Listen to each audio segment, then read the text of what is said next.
بسم اللہ الرحمن الرحیم اللہم صلی علی سیدنا و مولانا محمد و اصحاب سیدنا و مولانا محمد و بارک وسلم۔ السلام علیکم ورحمۃ اللہ وبرکاتہ۔ ناظرین باتمکین ARYQ TV پر حیات صحابہ رضی اللہ تعالی عنہم کے بابرکت پروگرام میں ہوں آپ کا میزبان قاری محمد یونس قادری۔ الحمدللہ حضور نبی رحمت نور مجسم صلی اللہ علیہ وآلہ وسلم کے توسل سے اس پروگرام میں ہم اصحاب رسول صلی اللہ علیہ وآلہ وسلم کا حسین ذکر کرتے ہیں۔ وہ لوگ جن کو رب کائنات نے سلیم قلب عطا فرمایا تھا، سلیم الفطرت تھے، جو ہی کریم آقا کی نظر پڑی وہ دار اسلام میں داخل ہوتے چلے گئے۔ کریم آقا علیہ السلام غزوہ خندق سے واپس تشریف لا رہے تھے۔ مقام جارانہ پہ میرے کریم آقا علیہ السلام نے پڑاؤ ڈالا اور نماز کا ٹائم ہوا تو کریم آقا نے سیدنا بلال حبشی سے فرمایا اذان پڑھو تاکہ نماز ادا کریں۔ سیدنا بلال حبشی رضی اللہ تعالی عنہ نے اذان پڑھی۔ جب آپ نے اذان پڑھی تو کیونکہ بلالی زبان تھی آپ کی، تو کچھ کفار کے بچے وہاں کھیل رہے تھے اور جناب انہوں نے اس اذان کی نقل اتارنا شروع کر دی، استہزاء کیا، مذاق اڑایا۔ وہ آواز بھی میرے کریم آقا کے کانوں تک پہنچی۔ کریم آقا نے حضرت علی کو فرمایا انہیں پکڑ کے لاؤ۔ انہیں پکڑ کر دربار مصطفیٰ میں پیش کیا گیا تو کریم آقا نے پوچھا کیا تم اذان کی نقل اتار رہے تھے؟ کس کی جرت ہے کہ انکار کر سکیں؟ غزوہ سے واپس آ رہے ہیں اور مسئلہ ہے، اسلحہ موجود ہے۔ تو انہوں نے عرض کی جی ہم نقل اتار رہے تھے۔ تو کریم آقا نے فرمایا مجھے اذان سناؤ۔ ایک نے اذان سنائی، اسے واپس کر دیا، دوسرے نے سنائی تو اس کو بھی واپس کر دیا۔ پھر باری آئی حضرت ابو محذورہ کی رضی اللہ تعالیٰ عنہ، ابھی کفر کی حالت میں ہے۔ کریم آقا علیہ السلام کو ان کی آواز پسند آ گئی۔ میرے آقا اذان پڑھاتے گئے، وہ پڑھتے گئے، پڑھاتے گئے، وہ پڑھتے گئے۔ کریم آقا نے سینے مبارک پہ ہاتھ رکھا، فرمایا بتاؤ تیرے اندر کا حال کیا ہے؟ عرض کی یا رسول اللہ جب آپ اذان کے کلمات پڑھا رہے تھے تو ایمان میرے سینے میں داخل ہو گیا۔ یہ ہیں ابو محذورہ رضی اللہ تعالیٰ عنہ، پہلی ہی ملاقات میں میرے آقا کی غلامی میں آئے۔ میرے آقا نے فرمایا بلال تو مدینہ کا مؤذن ہے اور ابو محذورہ مکہ شریف کا مؤذن ہے۔ سامعین محترم، آج ہم جس عظیم صحابی رسول کا ذکر کرنے لگے ہیں وہ بھی بڑے سلیم الفطرت تھے اور قلب سلیم کے مالک تھے۔ زہد و تقوی، عبادت و ریاضت ان کا طرہ امتیاز تھا۔ ان کا نام نامی اسم گرامی جن کا آج ہم ذکر کر رہے ہیں، مشہور صحابی رسول سیدنا عثمان بن مظعون رضی اللہ تعالی عنہ ہیں۔ صرف ان کی ایک بات کر کے میں مفتی صاحب کی جانب بڑھوں گا۔ یہ وہ عظیم صحابی رسول ہیں کہ جب وہ دار فنا سے دار بقا کی طرف روانہ ہوئے تو میرے کریم آقا علیہ السلام نے جھک کر 3 مرتبہ ان کی پیشانی کو چوما تھا۔ اب اس کے مقدر پہ ناز کریں کہ جس کی پیشانی کو میرے مصطفیٰ لب یوحا لگائیں اس کا مقدر کتنا بلند ہوگا۔ اس عظیم صحابی رسول کا ہم ذکر کریں گے اور اس ذکر جمیل کے لیے ہمیشہ کی طرح ہمارے ساتھ ہوتے ہیں انتہائی محترم وہ علمی شخصیت جن کے سامنے لاکھوں طالبان نے ذہنی تلمذ طے کیا اور پوری دنیا کے اندر قال قال رسول اللہ کی صدائیں بلند ہو رہی ہیں، اور اس وقت بھی کئی جامعات الحمدللہ ان کی سرپرستی میں ہیں۔ حضرت علامہ مولانا مفتی محمد طاہر تبسم قادری صاحب، السلام علیکم ورحمۃ اللہ وبرکاتہ۔ وعلیکم السلام ورحمۃ اللہ مفتی صاحب آپ کو خوش آمدید کہتے ہیں جناب۔ بہت شکریہ۔ آج یہ بڑا حسین ذکر ہے اور عظیم صحابی رسول، اور میں نے جو پوری ان کی سیرت میں سے ایک جو جملہ لیا ہے کہ کریم آقا علیہ السلام نے اپنے لب یوحا ان کی پیشانی پہ رکھی۔ ہم تو نام نبی کو چومتے ہیں اور سرکار نے انہیں چوما۔ میں چاہوں گا کہ ان کا کس طرح حضور کی غلامی میں آئے، کس طرح کفر سے نکل کر ہدایت کے راستے پر گامزن ہوئے، بسم اللہ کیجیے۔ نحمدہ ونصلی ونسلم علی رسولہ الکریم، اما بعد فاعوذ باللہ من الشیطان الرجیم، بسم اللہ الرحمن الرحیم۔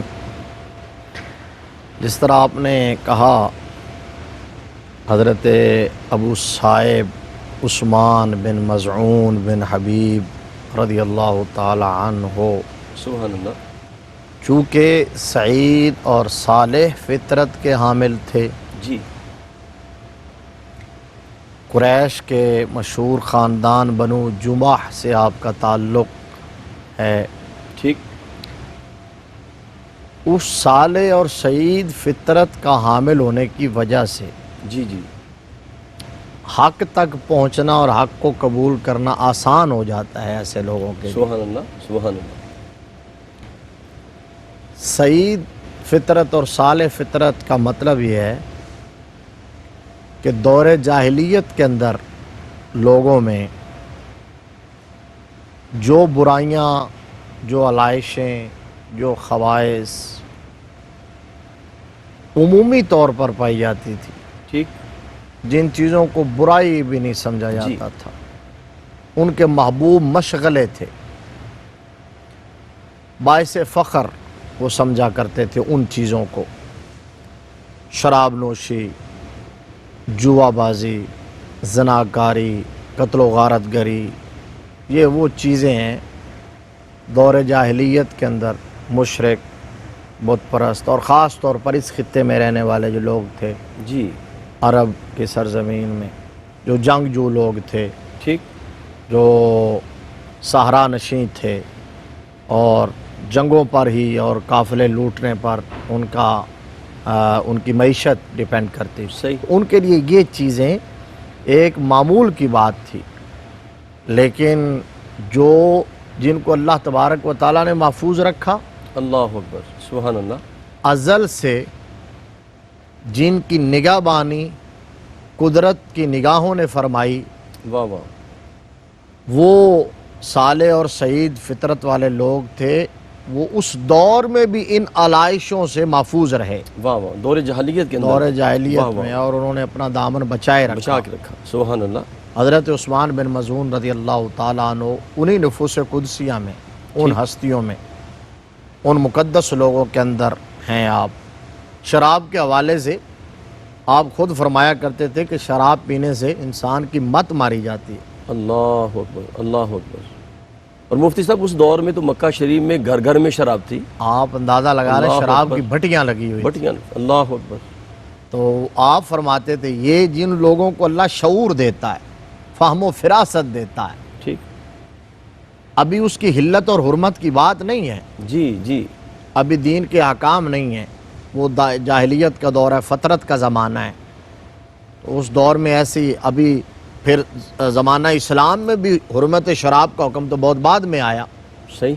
لیکن آپ دیکھ لیں یہ وہ لوگ ہیں پہلے تو مفتی صاحب حکم آیا تھا نا، یا ایھا الذین آمنوا لا تقربوا الصلاۃ وانتم وانتم سکارا، سکارا، یعنی سٹیپ بائی سٹیپ یہ سٹیپ بائی سٹیپ آیا۔ پھر اللہ انما الخمر والمیسر اللہ والانصاب والازلام رجز من عمل الشیطان فاجتنبوہ، اللہ، پھر حکم آیا۔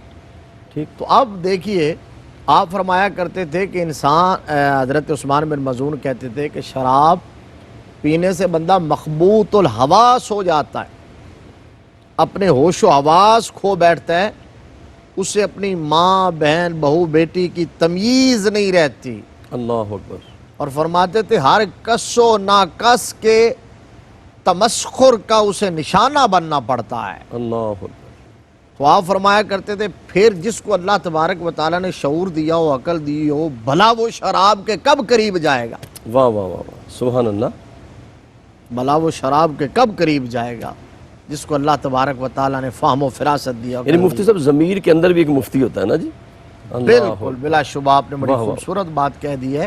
یعنی واہ یہ وہ بات ہے کہ ابھی اسلام کا زمانہ نہیں ہے لیکن اندر کا مفتی ہے۔ واہ واہ واہ، سبحان اللہ، نبی رحمت صلی اللہ علیہ وسلم نے فرمایا استفت قلبک، جی، فرمایا اپنے دل سے فتویٰ مانگو، اللہ اکبر، مفتی اندر موجود ہے۔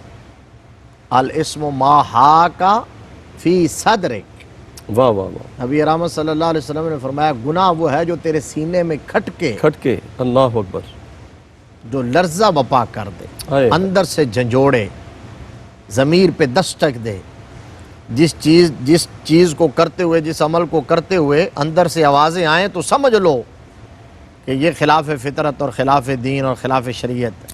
ٹھیک، تو حضرت عثمان بن مظعون رضی اللہ تعالیٰ عنہ کو اللہ تبارک و تعالیٰ نے اندر کا سٹرانگ مفتی عطا واہ واہ فرمایا۔ واہ، سبحان اللہ مفتی صاحب، تو چونکہ آپ سلیم الفطرت تھے اور ایسے ہی پاک باز تھے، ایسے ہی پارسات تھے، تو ایسا بندہ حق کا متلاشی تو رہتا ہے۔ نبی رحمت صلی اللہ تعالیٰ علیہ وآلہ وسلم نے اعلان نبوت فرمایا، نغمہ توحید، توحید کا وہ ابدی سرمدی نغمہ جب اللہ، گونجا سبحان اللہ سبحان اللہ. اور اس نے بے شمار کانوں میں رس گھولا، جی مفتی صاحب. بے شمار دلوں پر دستک دی، بہت سارے لوگوں کو منتخب کیا. تو حضرت عثمان رضی اللہ تعالیٰ عنہ کی سماعتوں سے بھی ٹکرایا، اور مکہ میں رہ رہے جی. تھے. ماحول کو آپ جج کر رہے تھے، اللہ اکبر. ریڈ کر رہے تھے، ہر چیز کو دیکھ رہے تھے. جی. حق کی تلاش میں تو آپ تھے، اور چند وہ بڑے بڑے لوگ جو حضور صلی اللہ علیہ وآلہ وسلم کی بارگاہ میں آ چکے تو اس وقت تک حضرت عثمان بن مظعون سے پہلے یہ بھی ذہن نشین رہے، صرف 13 لوگ اسلام لائے تھے. اللہ اکبر. 14واں نمبر آپ سبحان کا ہے. اللہ. السابقون الاولون میں شامل. 13 لوگ وہ تھے جو دامن اسلام سے، بانی اسلام صلی اللہ علیہ وسلم کے دامن سے وابستہ ہوئے. تو اب آپ کے اندر سے جب آواز آئی اور آپ نے فیصلہ کر لیا کہ میں کیوں دور رہوں حوض کوثر کے مالک کے دربار سے، اللہ اکبر. کیوں نہ آپ کے ہاتھ سے جا کے جامع کوثر پی لوں. سبحان اللہ. آپ جن لوگوں کے ساتھ سرکار دو جہاں صلی اللہ علیہ وسلم کی بارگاہ میں آئے نا، آپ حیران ہو گئے ان کے نام سن کر. حضرت ابو عبیدہ ابن جراح، اللہ اکبر. حضرت عبد الرحمن بن عوف، سبحان اللہ. حضرت عبیدہ بن حارث، واہ واہ. اور حضرت ابو سلمہ بن اسد جی جی. رضی اللہ تعالی عنہم. یہ اجلہ صحابہ، ان کو لے کر، ان کے ساتھ، ان کے جلو میں، ان کے جھرمٹ میں نبی رحمت صلی اللہ علیہ وسلم کی بارگاہ میں آئے اور آ کے سلام عرض کیا، ملاقات کی، دیدار کیا. جب رخ مصطفیٰ کو دیکھا ہے تو پھر دل دے بیٹھے ہیں. واہ واہ واہ واہ. سبحان اللہ. پھر سبحان حضور کی بارگاہ کے ہو کے رہ گئے، اللہ. کیا کہنے حضور کے آستانے کے ہو کے رہ گئے، حضور کی غلامی اختیار کر لی. واہ واہ واہ. اور رضی اللہ عنہم ورضوا عن کا مجدہ جہاں فضا سننے والوں میں شامل کیا ہو. کہنے مفتی صاحب، کیا خوبصورت گفتگو آپ فرما رہے ہیں. اور جنہوں نے بھی میرے آقا کا چہرہ دیکھا وہ تو پکار اٹھے تھے نا کہ اب میری نگاہوں میں جچتا نہیں کوئی، جیسے میری سرکار ہیں ایسا نہیں کوئی. دیکھیں نا، عبداللہ بن سلام نے دیکھا رضی اللہ تعالیٰ عنہ، جناب سردار ابن سردار ہیں، عالم ابن عالم ہیں، سیدنا یوسف علیہ السلام کی اولاد پاک میں سے ہیں، حسین ہیں. ان کا نام پہلے حسین تھا. دربار مصطفیٰ میں آئے تو سرکار کا چہرہ دیکھا، چہرہ دیکھتے ہی کلمہ پڑھ کے مسلمان ہو گئے. اپنے قلب و روح کو ذکر مصطفیٰ سے معطر رکھیں. ملاقات کرتے ہیں ایک وقفے کے بعد. اللہم صل. السلام علیکم ورحمۃ اللہ وبرکاتہ. ناظرین محترم، حیات صحابہ رضی اللہ تعالیٰ عنہم کے بابرکت پروگرام میں اب شامل ہیں، اور عظیم صحابی رسول سیدنا عثمان بن مظعون رضی اللہ تعالیٰ عنہ کا حسین ذکر جاری ہے. اللہ اکبر. یہ وہ سلیم الفطرت تھے کہ قبلہ مفتی صاحب نے فرمایا کہ ابھی 13 لوگ دائر اسلام میں آئے تو رب کائنات نے ایمان کا نور انہیں عطا فرما دیا. اور پھر دیکھیں یہ اعزاز بھی کتنا بڑا اعزاز ہے کہ مہاجرین اللہ سب سے پہلا قافلہ جو جاتا ہے اس میں شامل ہیں حبشہ کی جانب، دوسرا قافلہ جاتا ہے پھر شامل ہیں مدینہ پاک کی جانب، قافلہ جاتا ہے ہجرت کا پھر شامل ہیں. اور اس قافلے کا امیر بنایا میرے آقا نے. جو پہلا قافلہ جاتا ہے اس قافلے کا امیر میرے مصطفیٰ نے جنہیں بنایا وہ عثمان بن مظعون ہیں. مفتی صاحب یہ سفر ذرا بیان کیجئے، کس طرح قافلے میں شامل ہوئے؟ جب حضور صلی اللہ علیہ وآلہ وسلم کی غلامی اختیار کی، جب دائرہ اسلام میں آئے، سبحان اللہ. تو آپ جانتے ہیں، ہمارے ناظرین جانتے ہیں، جس طرح بھی ہم نے ذکر کیا کہ چونکہ 14واں نمبر تھا، چند لوگ تھے جو انگلیوں پر گنے جا سکتے تھے. اسلام کا ابتدائی دور ہے، بڑا کٹھن دور ہے، بڑا مشکل دور ہے. اس وقت مصیبتوں کے پہاڑ سامنے کھڑے ہیں اور آفتیں بلاؤں کی طرح منہ کھولے کھڑی ہیں. قدم قدم پر جی کوئی شخص ایسا نہ تھا، حتیٰ کہ حضرت سیدنا صدیق اکبر، حضرت عثمان غنی، حضرت مولا کائنات فاروق اعظم جیسے لوگ جو انہی میں سے تھے، انہی کے رشتہ دار تھے، جو اپنے اپنے قبیلوں کے سردار بھی تھے اور فیصلے کیا کرتے تھے، تاجر تھے، وہ بھی کفار کی ایذا رسانی سے محفوظ نہیں رہ سکے. اللہ اکبر. اللہ اکبر. یعنی ان تک بھی انہوں نے کوشش کی. پھر فاروق اعظم اور حضرت سیدنا امیر حمزہ رضی اللہ تعالیٰ عنہ جب آئے ہیں تو اس وقت پھر وہ اس دور کا آغاز ہوتا ہے کہ جب اسلام اس ڈیفینس سے نکلتا ہے اور پھر اپنے آپ کو پیش کیا جاتا ہے. تو حضرت عثمان بن مظعون رضی اللہ تعالیٰ عنہ نے بھی جب اسلام قبول کیا تو بے شمار آپ پر مظالم ڈھائے گئے، ٹھیک، تکالیف کا آپ نے سامنا کیا. اور استقامت کے کوہ گراں بن کے آپ ڈٹے رہے. واہ واہ. استقلال میں لغزش نہیں آئی, سبحان زبان اللہ. پہ حرف شکایت نہیں آیا, کبھی بھی رنج اور ملال نہیں ہوا کہ میں نے کیا کر لیا ہے. ہمیشہ خندہ پیشانی سے آپ نے ان دکھوں کا, ان پریشانیوں کا, ان مصائب کا سامنا کیا ہے. اچھا مفتی صاحب, کئی سال ہو گئے آپ کی سنگت مجھے ملی ہے, میرے لیے بہت بڑا اعزاز آپ کے قدموں میں بیٹھنا. میں نے یہ کبھی نہیں سنا آپ کے منہ سے بھی کہ کسی صحابی پر مصائب و الام آئے, مشکلیں آئیں, دیواریں حائل ہوئیں تو وہ جناب اس نے دین بدل لیا. یہ اصل بات اللہ یہ ہے اکبر. کہ راہ وفا میں جی مفتی صاحب. دھوپ زیادہ سائے کم. ہائے ہائے ہائے. راہ وفا میں دھوپ دھوپ زیادہ سائے کم, مگر اس پر چلنے والے خوش ہی رہے پچھتائے کم. ہائے ہائے ہائے, کیا کہنے مفتی جو اس راہ پہ چلے ہیں نا, جی, انہیں کبھی پچھتاوا نہیں ہوا بلکہ ہے. مفتی صاحب انہیں تو لذت آتی تھی. لذت آتی تھی. وہ کہتے تھے ستم گرا ہنر آزمائے, واہ تو واہ, تیر آزما ہم جگر آزمائے. سبحان اللہ. میں آگے چل کے ایک واقعہ سناتا ہوں حضرت عثمان بن مظعون رضی اللہ تعالیٰ عنہ کو, جو آپ نے کہا نا کہ لذت آتی تھی. ہائے ہائے ہائے. یعنی ایک دفعہ آپ کے واہ واہ. رخسار پہ تھپڑ پڑا تھا, اللہ.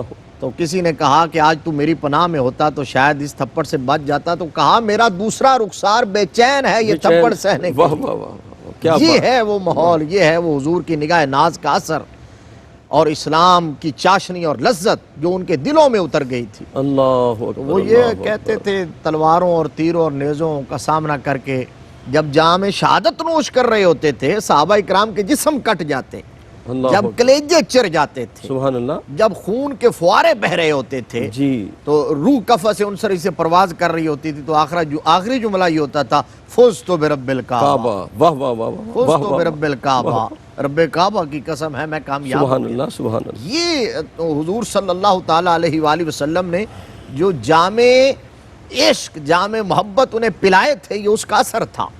اب حضرت عثمان بن مظعون رضی اللہ تعالیٰ عنہ دیگر صحابہ کے ساتھ, سابقین اولین کے ساتھ تکالیف اور مصائب کا اور دکھوں کا سامنا کر رہے ہیں, تو پھر نبی رحمت صلی اللہ تعالیٰ علیہ وآلہ وسلم سے اپنے غلاموں کی یہ پریشانی دیکھی نہیں جاتی تھی. آپ تو رحمت للعالمین تھے نا, جی, تو آپ نے اس وقت حبشہ کی طرف جی, ہجرت کرنے کا جب حکم فرمایا, جب اذن عطا فرمایا, تو اب جتنے لوگ اس وقت کافی تعداد میں آ چکے تھے, سارے یک بارگی تو جا نہیں سکتے تھے, ٹھیک, کیونکہ اس طرح تو مشرکین کو خبر ہو جاتی اور وہ حملہ کر دیتے, اور انہیں کبھی گوارا بھی نہ تھا کہ اتنے فرزندان اسلام بچ کے وہاں چلے جائیں. اللہ. اس لیے پھر ٹولیوں کی صورت میں پہلے حبشہ کی طرف بھی گئے. جو پہلا دستہ گیا تھا, پہلی ہجرت ہوئی, جس کی طرف آپ نے اشارہ بھی کیا, اور کتنی خوبصورت بات ہے کہ آپ کو کسی کو ایک ہجرت, کسی کو دو ہجرتیں, اور حضرت عثمان بن مظعون وہ ہیں جنہیں 3 ہجرتیں نصیب ہوئی. اللہ اکبر, سبحان اللہ. 2 دفعہ ہجرت آپ نے حبشہ کی طرف ہجرت کی ہے, پھر مکہ المکرمہ آ کے پھر اپنے خاندان کو, اعزاء و اقربا کو, سارے اہل و عیال کو لے کے مدینہ میں نبی رحمت صلی اللہ علیہ وسلم کی بارگاہ میں حاضر ہوئے, اور ادھر اپنے گھر کو تالا لگا کے گئے. اللہ اکبر, کچھ نہیں چھوڑا تھا. سبحان اللہ, سبحان اللہ. اچھا, پہلی دفعہ 12 مرد اور 4 عورتیں جب گئے نا, اس میں آپ نے یہ بات تو بتا دی کہ آپ امیر قافلہ تھے. تو میں یہ توجہ دلانا چاہتا ہوں ہمارے ناظرین کے لیے کہ حضرت عثمان بن مظعون کی عظمت کا کوئی اندازہ لگانا چاہے تو اس بات سے لگائے کہ اس قافلے کے شرکاء کون کون تھے. اللہ اکبر, اللہ اکبر. اور اس قافلے میں کیسی کیسی ہستیاں تھیں جن پر آپ کو امیر مقرر کر دیا گیا. اس قافلے میں حضرت عثمان غنی رضی اللہ تعالیٰ عنہ بھی شامل, واہ واہ واہ, واہ واہ مفتی صاحب, سبحان اللہ. حضرت زبیر ابن عوام رضی اللہ تعالیٰ عنہ بھی شامل ہیں, سبحان اللہ. حضرت عبد الرحمن بن عوف رضی اللہ تعالیٰ عنہ بھی شامل ہیں, حضرت مصعب بن عمیر رضی اللہ تعالیٰ عنہ بھی شامل ہیں. واہ واہ واہ, واہ واہ. یہ 4 صحابہ, حضرت عبد الرحمن ابن عوف, عثمان ابن عفان, جی, حضرت مصعب بن عمیر, اللہ اکبر, یہ ایسی ہستیاں, حضرت زبیر ابن عوام, اللہ اکبر. ان میں سے 3 تو وہ ہیں جو عشرہ مبشرہ میں, مبشرہ میں شامل ہیں, بے شک. اور مصعب بن عمیر جو اسلام کے معلم اول ہیں, جی, واہ واہ, انہیں سرکار نے معلم بنا کے بھیجا مدینہ تھا, پاک اپنا نائب بنا کے. سبحان اللہ. اب دیکھیے کہ ایسی ہستیاں قافلے میں, اور امیر بننے کا شرف میرے آقا نے حضرت عثمان بن مظعون رضی اللہ تعالیٰ عنہ کو عطا فرمایا. اس سے آپ اندازہ لگا لیں کہ نگاہ مصطفیٰ میں ان کی اہمیت کیا تھی, واہ واہ, ان کا مقام, مرتبہ, ان کی فہم و فراست, ان کی وجاہت اور قدر و منزلت نبی رحمت صلی اللہ علیہ وسلم کی بارگاہ میں کیسے؟ پھر وہ قافلہ پہنچا، بندرگاہ پر پہنچا، مشرکین کو خبر ہوئی، انہوں نے تعاقب کیا، لیکن بحری جہاز وہاں سے نکل چکے تھے، اور الحمدللہ یہ قافلہ بخیر و خوبی بخیر و عافیت پہنچ گیا وہاں حبشہ۔ کچھ عرصہ رہے تو وہاں خبر ملی کہ نبی رحمت صلی اللہ تعالیٰ علیہ وآلہ وسلم کا معاہدہ ہو گیا، قریش کے ساتھ صلح ہو گئی، حالات پرامن ہو گئے۔ کسی نے کہا کہ وہ سارے مسلمان ہو گئے۔ تو اب ظاہر ہے ان کے لیے بارگاہ مصطفیٰ سے دور رہنا، دربار رسالت سے دور رہنا کتنا مشکل تھا۔ ٹھیک، یہ تو بے چین ہوئے، ماہی بے آب کی طرح تڑپے۔ سبحان جس طرح مچھلی پانی سے دور نہیں رہ سکتی، صحابہ حضور کا دیدار کیے بغیر کس طرح چین سے رہ سکتے تھے۔ وہاں سے دوڑے واپس کہ چلیں سرکار کی بارگاہ میں مکہ چلتے ہیں۔ جب مکہ کے قریب پہنچے تو وہاں اطلاع یہ ملی کہ نہیں، وہ ساری خبریں جھوٹی تھی، حالات تو اسی طرح کے ہیں، بڑے کروشل حالات ہیں، بڑی پریشانیوں والے معاملات۔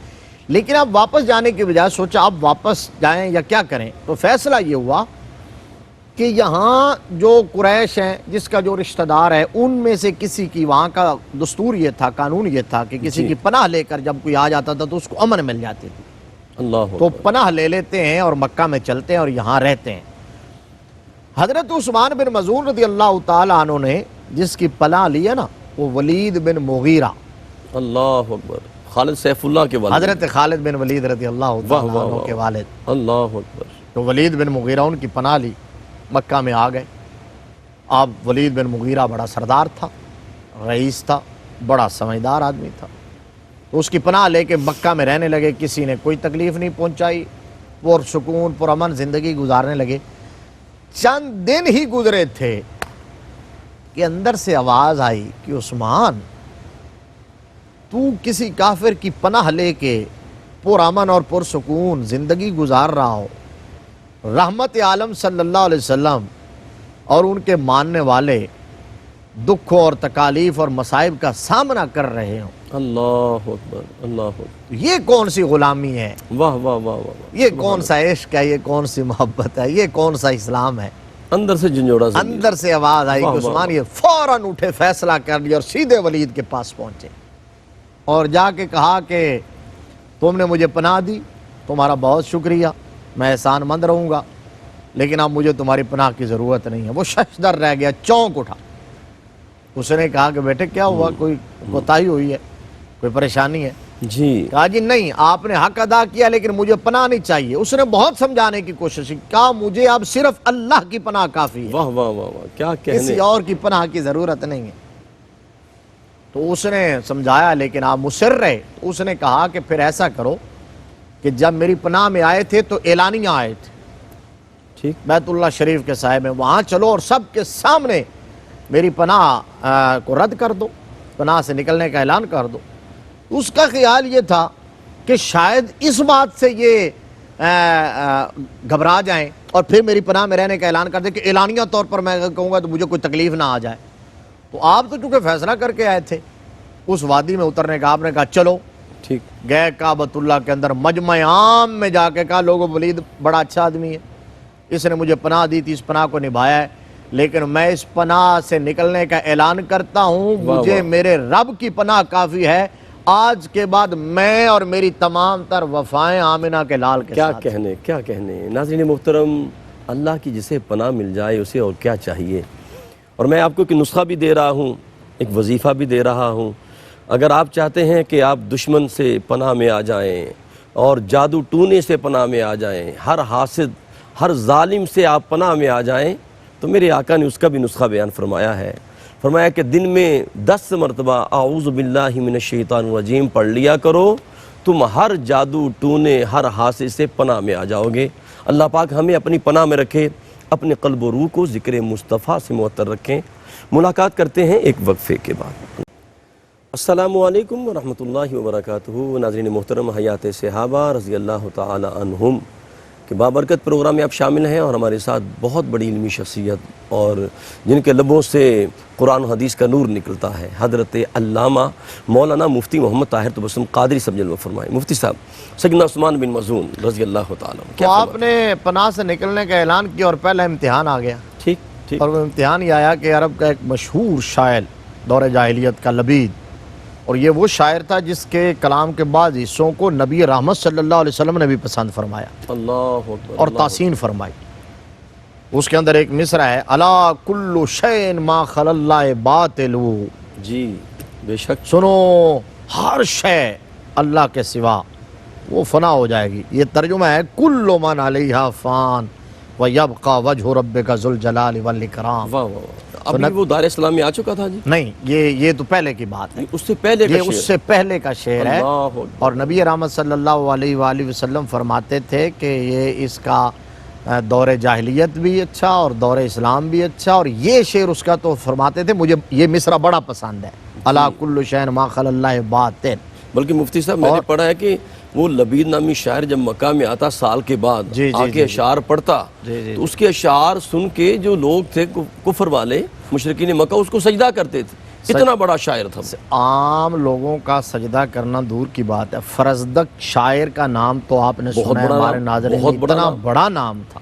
فرزدق کے سامنے لبید کا ایک شعر پڑھا گیا، ٹھیک، شعر تھا وَجِلَاءُ السُّيُولِ عَنِ الطُّولِ كَأَنَّهَا زُبُرٌ تَجِدُ مُتُونَهَا أَقْلَامُهَا۔ ٹھیک، یہ شعر جب پڑھا گیا فرزدق کے سامنے، سنتے ہی سجدہ ریز ہو گیا، عرب کا اتنا بڑا شاعر، اتنا بڑا شاعر سجدہ ریز ہو گیا۔ اللہ اکبر۔ کسی نے پوچھا کہ یہ سجدہ کیسا ہے؟ کہا یہ شعری سجدہ ہے۔ شعری سجدہ ہے، ٹھیک، تو اس نے کہا کہ یہ مقام سجدہ کیسے ہے؟ کہا تمہیں پتہ ہے نا کہ قرآن پاک کی آیات میں آیات سجدہ ہیں، تو وہاں جب آیت پڑھی جاتی ہے تو اہل ایمان سمجھتے ہیں کہ یہ مقام سجدہ ہے، وہ سجدے میں گر جاتے ہیں، تو یہ شعر مقام سجدہ ہے، یہ ایک شاعر ہی سمجھ سکتا ہے۔ ٹھیک ٹھیک، اتنا بڑا وہ شاعر تھا، سجدے میں گر گیا۔ تو لبید جو ہے نا وہ آیا سال کے بعد، جس طرح آپ نے کہا وہ دور آیا، وہ مشرکین انتظار میں تھے، مکہ والے ہاتھوں ہاتھ لیا، مشاعرے کی مجلسیں ہونا شروع ہو گئیں، شعر و سخن کی داد وہاں زوروں پر ہے۔ حضرت عثمان بن مظعون بھی اس مجلس میں چلے گئے۔ صحیح، پہلا امتحان وہ جو اللہ کی پناہ میں آنے کا اور ولید کی پناہ سے نکلنے کا تھا، جی، تو اس نے یہی وہ شعر جو نبی رحمت صلی اللہ علیہ وسلم نے بھی جس کی تحسین فرمائی تھی، وہ ایک مصرع اس نے دونوں مصرے پڑھے، الا کل شیء ما خلا اللہ باطل وکل نعیم لا محالۃ زائل۔ جی، اب پہلا مصرع جب اس نے پڑھا نا کہ اللہ کے سوا ہر شے فنا ہونے والی ہے، تو حضرت عثمان بن مظعون رضی اللہ تعالیٰ عنہ نے داد دی۔ سبحان اللہ۔ دوسرا مصرع جب اس نے کہا کہ ہر نعمت زائل ہونے والی ہے، تو آپ نے فرمایا کہ یہ مل نظر ہے، یہ میں نہیں مانتا۔ تو اس نے کہا شاعری کے دوران ہی وہ سٹیج پہ پڑھ رہے، آپ سامنے بیٹھے ہیں، مجمع بہت بڑا، سب اغیار ہیں، زیادہ تر اس میں ظاہر ہے مشرکین ہیں، کفار ہیں۔ ٹھیک، تو کہا جی کیوں؟ کہا اس لیے کہ تم نے کہا ہے کہ ہر نعمت ختم ہو جائے گی، میں یہ کہتا ہوں کہ محبوب کے غلاموں کو، مصطفیٰ کے نوکروں کو جو اللہ جنت عطا فرمائے گا، اس جنت کی نعمتیں ابدی ہیں، سرمدی ہیں، ٹھیک، لازوال ہیں، صحیح، نہ ختم ہونے والی نعمت ہے۔ ٹھیک، تو اب یہ اس کا جواب نہیں تھا لبید کے پاس، تو اب وہ اپنے میزبانوں کو کہنے لگا کہ اب تمہاری مجلسیں اس قابل نہیں رہی کہ میں وہاں آ کے پڑھوں، کہ لوگ سامنے سے تکرار کرنا شروع ہو گئے۔ تو ایک شخص کھڑا ہوا اور اس نے حضرت عثمان بن مظعون رضی اللہ عنہ، مغیرہ کا ایک شخص تھا، اس نے تمانچہ مارا، تھپڑ مارا، اور حضرت عثمان بن مظعون رضی اللہ تعالیٰ عنہ کی آنکھ نیلی ہو گئی۔ اللہ اکبر۔ اب دیکھیے یہاں ولید کھڑا ہوا، اور ولید حضرت عثمان بن مظعون کو کہنے لگا عثمان بتاؤ آج اگر میری پناہ میں ہوتے تو کسی کو یہ جسارت نہ ہوتی۔ ضرورت نہ ہوتی، ٹھیک، ٹھیک ہے، وہ اسلام کے لیے ستم سہ کے جو مزہ آتا ہے، جو بات آپ نے کہی تھی۔ اللہ اکبر۔ تو حضرت عثمان بن مظعون نے کہا ولید تم کیا جانو کہ عشق کے وادی میں اترنے والا ہی کوئی سمجھ سکتا ہے اللہ کہ اس ستم میں، اس جور میں کیا مزہ ہے اور کیا لطف ہے۔ آپ نے فرمایا تم تو یہ کہتے ہو کہ یہ تھپڑ نہ پڑتا، میرا دوسرا گال یہ بے چین ہے، بے قرار ہے، کلمہ حق بلند کرنے کی پاداش میں اس پر بھی تھپڑ پڑے اور یہ اسی طرح درد محسوس کرے اور پھر اس کا لطف اٹھائے اور لذت اٹھائے۔ اللہ اکبر۔ آپ نے چونکہ صبر کیا دین کے لیے، ولید کا بھتیجا وہ کھڑا ہوا اور اس نے اس شخص کو ایسا گھونسا رسید کیا کہ اس کا ناک پھوڑ کے رکھ دیا۔ اللہ اکبر۔ اللہ تبارک و تعالیٰ نے وہیں بدلہ دے دیا۔ صحیح. اچھا مفتی صاحب، میں ایک اور چیز عرض کرنا چاہوں گا. جس طرح آپ نے ابتدا میں فرمایا کہ ان کا زہد و ورع، تقوی، طہارت سرکار دو عالم نے خود بلا کے کہا تھا کہ تیرے اوپر دنیا کا بھی حق ہے، اس کی جانب اشارہ کرتے ہوئے میں چاہوں گا وہ آخری لمحات جو سرکار دو عالم نے، جو زندگی کے سب سے بڑے لمحات تھے، آپ کے وقت رخصت تھے، اس پہ آخر میں گفتگو ضرور کریں کیونکہ ٹائم بہت تھوڑا ہے. میں عرض کر دیتا ہوں. اب چونکہ یہ کشمکش جاری تھی، پھر آپ نے دوبارہ جب 83 مرد اور 20 عورتیں گئی حبشہ کی طرف، آپ ہجرت کر کے گئے. جی. پھر وہاں پتہ چلا رحمت عالم صلی اللہ علیہ وسلم کا ورود مسعود مدینہ شریف میں ہو چکا ہے. پھر واپسی ہوئی مکہ کے راستہ میں. ٹھیک. مکہ میں سٹے کیا آپ نے کچھ دن. پھر یہاں سے اپنے اہل و عیال کو لے کر، اپنے قرب قبیلے کو لے کر رحمت عالم صلی اللہ علیہ وسلم کی بارگاہ میں حاضر ہو گئے. میرے نبی کو پتہ چلا، سرکار بہت خوش ہوئے. سبحان اللہ. سبحان میرے آقا نے استقبال کیا، ویلکم کیا اور جگہ عطا فرمائی کہ یہاں تم رہائش بناؤ عثمان، اور میری نگاہوں کے سامنے رہا کرو. اللہ. حضرت عثمان بن مظعون رہنے لگے، اور پھر اس قدر زاہد تھے، تارک الدنیا تھے، عبادت گزار تھے کہ ساری رات قیام کرتے. اللہ. ہمیشہ صائم الدہر ہو گئے. اور آپ کی جو اہلیہ تھی خولہ بنت حکیم، جلیل القدر صحابیہ تھی، کئی حدیثوں کی راویہ ہیں. جی. وہ امہات المومنین کے پاس آتی تو انہوں نے بناؤ سنگار ترک کر دیا تھا. تو امہات المومنین نے پوچھا کہ تم نے یہ کیا حال بنا لیا ہے؟ اللہ. تو کہا کہ تمہارے بھائی عثمان کو تو اس کی ضرورت ہی نہیں ہے. نبی رحمت صلی اللہ علیہ وسلم تک بات پہنچی تو آپ نے طلب فرمایا. اللہ یہ جو بات آپ نے کہی، اور یہ بہت بڑا سبق ہمارے لیے، بہت بڑا پیغام ہے سیرت صحابہ سے اور آقا کریم صلی اللہ علیہ وسلم کے اسوہ سے. سرکار نے بلا لیا اور بلا کے فرمایا عثمان تم میری سنت کے تارک ہو گئے ہو. اللہ. عرض کیا یا رسول اللہ ایسا کیسے ہو سکتا ہے؟ آپ کی سنت تو میرے لیے حرز جہاں ہے، جی بے شک. ورد زباں ہے، وہ تو وظیفہ حیات ہے. تو میرے آقا نے فرمایا پھر میں قیام بھی کرتا ہوں، سوتا بھی ہوں، میں روزہ بھی رکھتا ہوں، افطار بھی کرتا ہوں، میں گوشت بھی کھاتا ہوں، بیویوں کا حق بھی ادا کرتا ہوں. اللہ اکبر. فرمایا میری امت کے لیے یہ روحانیت جو ہے نہیں ہے، اس کا کوئی تصور نہیں ہے. تو عرض کیا یا رسول اللہ آج کے بعد آپ کا یہ غلام آپ کی سنت پر ہی عمل پیرا ہوگا، اس سے سرے منہ انحراف نہیں کرے گا. تو اس قدر پیار تھا اور اتنی قدآور شخصیت تھے، اتنی خدمات تھیں. غزوہ بدر میں شریک ہوئے اور جاں فشانی سے لڑے، کئی کافروں کو مارا، کئیوں کو زندہ گرفتار کر کے پیش کیا نبی رحمت کی بارگاہ میں. ان میں حنزلہ بھی ہیں حضرت. تو اب جب آخری وقت آیا نا، وہ جو بات آپ سننا چاہ رہے ہیں، جی. آخری وقت آیا جب صدا گونجی اللہ اکبر. مدینہ کے اندر، جب آواز آئی کیوں لوگو، ایک مرد کلندر، ہائے ہائے. ایک مرد جری وہ دنیا سے رخصت ہو گیا جس کا نام ابو صائب عثمان بن مظعون ہے. رضی اللہ تعالی. تو جب یہ آواز اہل مدینہ کی سماعتوں سے ٹکرائی ہے تو مدینہ میں کوہرام بپا ہو گیا. اللہ اکبر. شاید ہی کبھی مدینہ کی در و دیوار سے، گلی کوچوں سے گریا کی اتنی آوازیں آئی ہوں جتنی حضرت عثمان بن مظعون رضی اللہ تعالیٰ عنہ کی رحلت پہ آئی. اللہ. اور نبی رحمت صلی اللہ علیہ وسلم کو جب خبر ہوئی تو حضور صلی اللہ علیہ وسلم خود تشریف لائے حضرت ام العلا انصاریہ کے گھر. وہاں آپ کا جسد اطہر پڑا ہوا تھا، اور میرے آقا کریم صلی اللہ علیہ وسلم جب تشریف لائے ہیں، آپ کے جسد خاکی، جسد اطہر جس میں مقدس کے قریب کھڑے ہوئے تو آپ نے جھک کے بوسہ دیا، پھر اٹھے، پھر جھک کے بوسہ دیا، پھر اٹھے، پھر بوسہ دیا. اور میرے آقا کریم صلی اللہ علیہ وسلم کی چشمان مقدس سے آنسوؤں کا سیل رواں چل رہا ہے. جی جی. ایک سیلاب کی طرح حضور صلی اللہ علیہ وآلہ وسلم کتنی دیر کھڑے رہے، تحسین کرتے رہے، تعریف کرتے رہے، حضرت عثمان بن مظعون کے کردار کی گواہیاں دیتے رہے. میرے آقا دعائے مغفرت فرماتے رہے، اپنی نوازشات اور اپنی عنایتوں کا اور محبتوں کا اظہار فرماتے رہے. اور پھر آقا کریم صلی اللہ علیہ وسلم نے فرمایا کافی دیر کے بعد عثمان میں تم سے جدا ہو رہا ہوں، جی اب میں جانے لگا ہوں، اور تو میں گواہی دیتا ہوں تم دنیا سے اس طرح جدا ہوئے ہو واہ واہ واہ کہ تمہارا دامن دنیا کی علائشوں سے ایک ذرہ برابر بھی آلودہ نہیں ہوا ہے. واہ واہ واہ. کیا گارنٹی، کیا گارنٹی ہے زبان رسالت سے. پھر آپ کا جنازہ پڑھایا گیا، تدفین کا وقت آیا. صحابہ نے پوچھا کہ کہاں تدفین کرنی ہے؟ تو میرے آقا اس وقت تک مسلمانوں کے لیے یہ بھی بہت بڑا اعزاز حضرت عثمان بن مظعون کا، کوئی اسپیشل قبرستان نہیں تھا جہاں مسلمانوں کو دفن کیا جاتا. فرمایا بقیع غرقد کے اندر جاؤ، وہاں عثمان کے لیے قبر بناؤ. قبر بنائی گئی، ان کی تدفین کی گئی. رحمت عالم تشریف لائے، قبر پر کھڑے ہو کر مغفرت کی دعائیں کی. دعائیں کرنے کے بعد حضور صلی اللہ علیہ وسلم نے ایک پتھر نصب کیا اللہ اکبر. حضرت عثمان بن مظعون کے سرانے اپنے ید اللہ کے ہاتھوں سے نصب کر کے فرمایا سن لو آج کے بعد مسلمانوں کے لیے میرے غلاموں کے لیے یہ بقیع غرقد جنت البقیع یہ قبرستان ہے. تو وہ قبرستان بھی بنا ہے تو حضرت عثمان بن مظعون رضی اللہ تعالیٰ عنہ کی برکت سے. کیا کہنے حضور قبلہ مفتی صاحب. ناظرین محترم دیکھیں بقیع کے اندر جو پہلا اس کی آغوش میں پھول کھلا تھا اللہ اکبر جس سے بقیع کا آغاز ہوا جہاں بڑے بڑے اکابر جلہ صحابہ ہیں اور آل رسول ہیں اولاد مصطفیٰ ہیں بڑے بڑے آئمہ جلوہ فرما ہیں. وہ بقیع شریف کا آغاز جو ہوا اس کے دامن میں اس کی آغوش میں جو پہلا پھول کھلا تھا وہ سیدنا عثمان بن مظعون رضی اللہ تعالی عنہ کا تھا.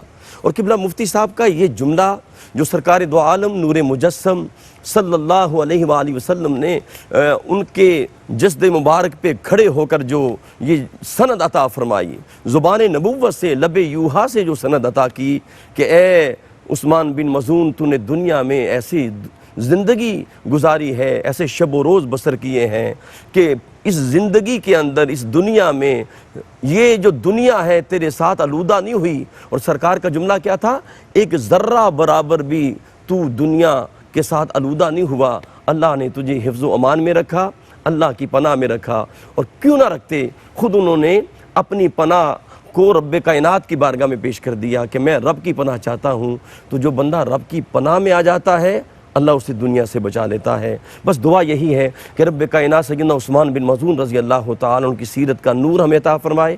قبلہ مفتی صاحب کو اللہ سلامت رکھے. تمام ناظرین جو ہمیں دیکھ رہے ہیں اللہ سب کو حرمین شریفین کی بار بار با ادب حاضری عطا فرمائے. السلام علیکم ورحمۃ اللہ وبرکاتہ.